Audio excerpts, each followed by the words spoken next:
Assalamualaikum warahmatullahi wabarakatuh. Today we will present about prevention coronavirus or Covid-19.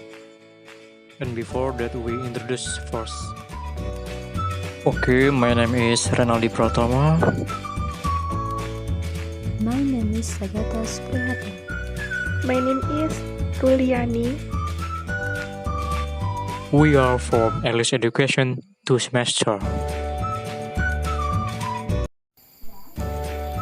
Number 1. Stay at home. Number 2.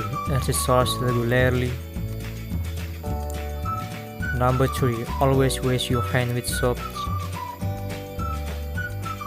Number 4. Wear a mask when jogging. Number 5. Caution contact with animals.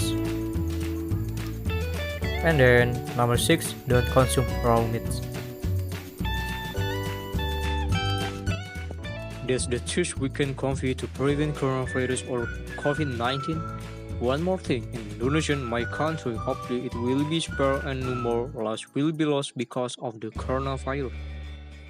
Okay, thank you so much for watching. Hopefully useful and hopefully we avoid Covid-19. Wassalamualaikum warahmatullahi wabarakatuh.